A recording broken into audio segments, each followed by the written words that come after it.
என் பேர் ஈஸ்வரங்க. நான் கடந்த 20 வருஷமாக கோயம்புத்தூரில் போத்தனூர் பகுதியில் சேல்ஸ்மேனாக ஒர்க் பண்ணிட்டு வந்துட்டுருக்கிறேங்க. நான் பல்வேறு போட்டியில் கலந்துட்டு நிறைய தங்கப்பதக்கம் வென்றிருக்கிறேன். நான் ஃபஸ்ட்டு ஆரம்பித்தில் அத்லெட்டிக் பண்ணிட்டு இருந்தேங்க. Shot put, discus, hammer, walking plus javelin எல்லாமே பண்ணியிருக்கிறேன். அப்புறம் பவர் லிஃப்டிங் பண்ணிட்டு இருக்கிறேங்க. போன டைம் திருச்சி நடந்ததில் வெண்கல பதக்கம் வென்றிருக்கிறேன். இப்போ ராஜஸ்தானில் நடைபெற்ற பளுதூக்கும் போட்டியில் வந்து நான் 3 தங்க பதக்கங்களையும் ஒரு ஸ்ட்ராங்மேன் பட்டங்களையும் பெற்றிருக்கிறேன். மொத்தம் வந்து பவர் லிஃப்டிங் 455 கிலோ தூக்கிக்கிறேங்க. இனி அடுத்த சர்வதேச லெவலில் நடக்க போகிற ஆசிய போட்டியில் வந்து கோவால் நடக்க போட்டியில் கலந்துக்கிறேன். அதில் கலந்துட்டு கண்டிப்பாக என்னால் என்ன லட்சியமாக தாங்க கண்டிப்பாக பெரிய லெவலில் வெற்றி பெறுவேன். மேற்கொண்டு எனக்கு இப்போ சேல்ஸ்மேனாக ஒர்க் பண்ணிகிட்டு இருக்கிறேங்க.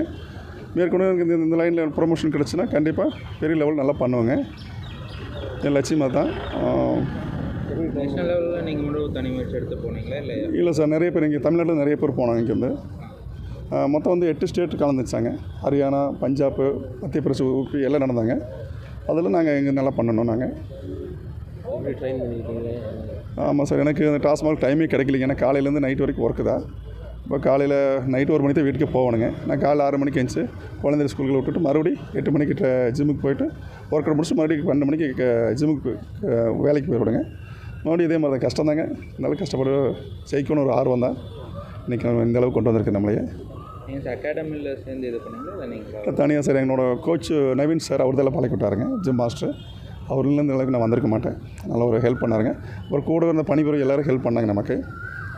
நிஷாந்த் சார் கண்டிப்பாக நம்ம டாஸ்மாக் எல்லா ஊர்லேயும் ஒரு என்ன சொல்கிறேன்னா, டாஸ்மாக் எல்லாருமே ஒரு மாதிரி தான் பார்க்குறாங்க. ஸோ அதில் நம்ம ஒரு நல்ல முன்னோடியாக வரணும் அப்படின்னு ஒரே காரணத்துக்கு நல்லா பண்ணிட்டு இருக்கிறேன் சார்.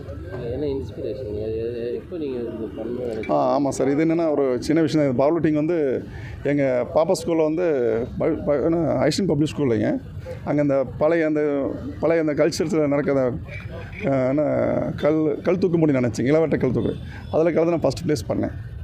அப்புறம் அதில் ஒரு ஆர்வம் நமக்கு நம்ம பவர் லிஃப்டிங் பண்ணலன்னா அதுலேருந்து அப்படியே ஒர்க் அவுட் பண்ணி கடைசியில் பவர் லிஃப்டிங் பண்ணிட்டு இருக்கிறேன். எவ்வளோ வருஷம் இருக்குது? நான் ஒரு 2-3 வருஷம் பண்ணிட்டுருக்கேன் சார். ஆனால் அத்லெட் வந்து நிறைய வருஷம் பண்ணிட்டுருக்கிறேங்க. ஒரு 10-20 வருஷம் பண்ணிட்டுருக்கேன். அத்லெட் பண்ணுவேங்க. பவர் லிஃப்டிங் ஒரு 4-5 வருஷம் பண்ணிட்டுருக்கேன் சார்.